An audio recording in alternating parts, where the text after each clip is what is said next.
Scientist جو ہے وہ اب اس فراق میں ہیں، وہ چاہ رہے ہیں، ان کی کوشش یہ ہے کہ اب ہم انسانوں کو دوبارہ زندہ کر سکیں، حالانکہ یہ پاسبل کیا بالکل بھی پاسبل نہیں ہے۔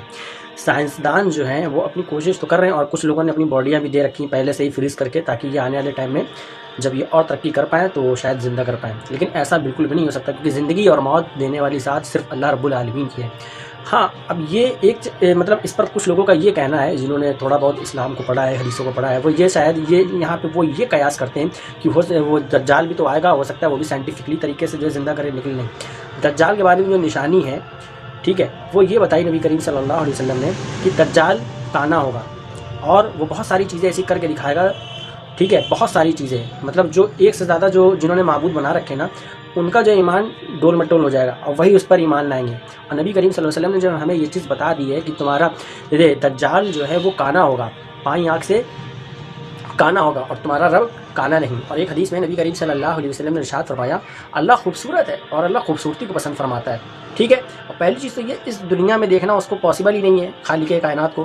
وہ مرنے کے بعد ہے، اور جس نے دیدار کیا وہ نبی کریم صلی اللہ علیہ وسلم نے دیدار کیا، اور وہ بھی لا مقام میں جا کر کیا ہے۔ دنیا میں انسان اپنے رب کا دیدار نہیں کر سکتا، خواب میں کر سکتا ہے، وہ میٹر الگ ہے، ٹھیک ہے، لیکن دنیا میں اپنی آنکھ سے، ماتھے کی آنکھ سے نہیں دیکھ سکتا۔ اور جب دجال آئے گا نا تو وہ خدائی دعویٰ کرے گا، تو جو لوگ ایک سے زیادہ الہ بنا رکھے ہیں، جو اللہ کو چھوڑ کر جو عبادتیں کرتے ہیں، تو وہ پھر اس کو اپنا خدا مان لیں گے۔ اور نبی کریم صلی اللہ علیہ وسلم نے یہ چیزیں صاف طور پہ حدیث سے ملتی ہیں، صحیح حدیث میں، کہ ایک ہاتھ میں اس کے جہنم ہوگی، ایک ہاتھ میں جنت ہوگی۔ جو اس کو خدا مانیں گے کہے گا آؤ میں تمہیں جنت دیتا ہوں، حقیقت میں وہ جہنم میں ڈال دے گا، اور جس کو خدا ماننے سے انکار کر دے گا۔ مومنوں کو یہ نشانیاں یاد رہیں گی، کیونکہ حضور صلی اللہ علیہ وسلم نے جو چیزیں بتائی ہیں مومنوں کو یاد رہیں گی، اسی لیے کہا جاتا ہے ہر مسلمان پر فرض ہے علم حاصل کرنا۔ اور آج قیامت سے ہم لوگ بہت زیادہ قریب ہیں، اللہ ہی جانتا ہے کب آئے گی، لیکن ہمیں اپنے بچوں کو یہ نشانیاں بتانی چاہیے، تاکہ ان کے ذہن میں یہ چیز آئے کہ دجال کانا ہے، ٹھیک ہے۔ اور نبی کریم صلی اللہ علیہ وسلم نے فرمایا تمہارا رب کانا نہیں خوبصورت ہے، اللہ خوبصورت ہے، خوبصورتی کو پسند فرماتا ہے۔ تو دجال جو ہے آنکھ سے کانا ہوگا، اور ٹھیک ہے، اس کے ماتھے پہ کاف فے رے لکھا ہوگا، ٹھیک ہے۔ اور پھر جو ہے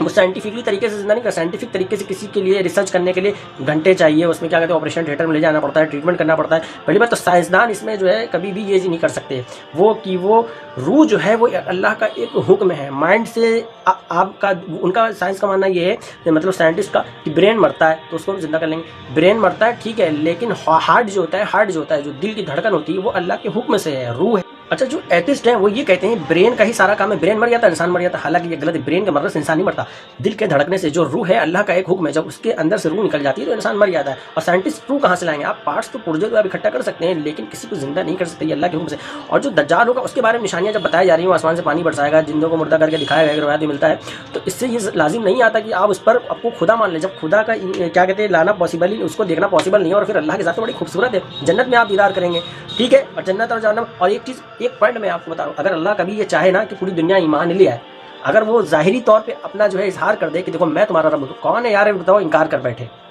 دیکھنے کے بعد کون ہے جو انکار کر دے رب کے؟ صرف ایک بھوکمپ کا جھٹکا بھی دے دینا کہ مجھ پر ایمان لے آؤ، تو سٹ سے ایمان لائیں گے سب لوگ، لیکن ایسا نہیں ہے۔ ایمان وہ ہے جو غیب پر رکھا جائے، تو وہ تو ظاہری طور پہ دجال اپنی چیز کو دکھائے گا کہ دیکھو میں پانی میں، اللہ کے نبی صلی اللہ علیہ وسلم نے بتایا ایمان، دیکھو قرآن بھی یہ کہتا ہے ایمان وہ ہے جو غیب پر رکھا جائے، تو یہ غیب کی بات ہے، ٹھیک ہے۔ اللہ کا دیدار ہم جنت میں کریں گے، تو وہ دکھانے کا کوئی میٹر ہی نہیں ہے، ایسے بنتا ہے۔ تو یہ سائنٹسٹ جو ہے یہاں پہ وہ تو پہلی بات کامیاب نہیں ہوگی، اور ایتھسٹ کا یہ کہنا کہ برین سے نہیں، برین سے حرکت ہم اپنے اعضاء کی کرتے ہیں، جسم میں جتنے بھی ہمارے پارٹس ہیں، ہم دماغ میں پہلے وہ چیز آتی ہے پھر ہم حرکت کرتے ہیں، ٹھیک ہے۔ تو برین سے ہی ساری حرکتیں ہوتی ہیں جسم کے جتنے پارٹس ہیں، لیکن برین کے مرنے سے انسان نہیں مرتا، روح ایک اللہ کا حکم ہے، جو دھک دھک سینے میں جو دھڑکن کر رہی ہے نا وہ اللہ کے حکم سے۔ اب دیکھیے، اب یہاں پہ انسان کو پہچاننا ہے، جب نبی کریم صلی اللہ علیہ وسلم نے بتا دیا ہے کہ دجال کانا ہوگا اور وہ کیا کہتے ہیں پانی برسائے گا اور جس کے ہاتھ میں جنت اور جہنم ہوگی، اتنی واضح چیزیں جب مل رہی ہیں، اچھا مومنوں کو، ایمان والوں کو یہ سب چیزیں یاد رہیں گی، وہ انکار کر دے گا، ٹھیک ہے۔ جب اس وقت دجال آئے گا تو وہ انکار کر دے گا، وہ نہیں مانے گا اپنے مطلب اس کو اپنا خدا نہیں مانے گا، کہ اللہ کی ذات خوبصورت ہے اور اس کا دیدار جنت میں کریں گے۔ تو ایمان والوں کو یہ سب نشانیاں یاد رہیں گے، اسی لیے میں کہتا ہوں کہ اپنے بچوں کو یہ سب نشانیاں بتائیں، بچوں کو آج کے ٹائم پہ یہ بتانا بہت ضروری ہے، دجال کی جو نشانیاں ہیں کہ وہ کانا ہوگا اور جہنم اور جنت کو ہاتھ میں لیے ہوگا، حقیقت میں جو جہنم ہوگی وہ جنت ہوگی، اور جو اس کی جنت ہوگی اصل میں وہ جہنم ہوگی۔ نبی کریم صلی اللہ علیہ وسلم نے اتنی ساری نشانیاں بتا دی ہیں، تو اس میں تو کوئی بھی میٹر بنتا ہی نہیں ہے۔ اور سائنٹسٹ کا تو اس میں رول ہو سکتا ہے کہ یہ سائنٹسٹ وغیرہ جو ہے ہو سکتا ہے اس کا ساتھ دے، لیکن وہ سائنٹیفک طریقہ نہیں ہوگا زندہ کرنے کا، وہ صرف آنکھ کا ایک بھرم ہوگا، ٹھیک ہے۔ تو اس چیز کو سمجھے اور اپنے بچوں کو زیادہ سے زیادہ اس چیز کو آپ بتائیں۔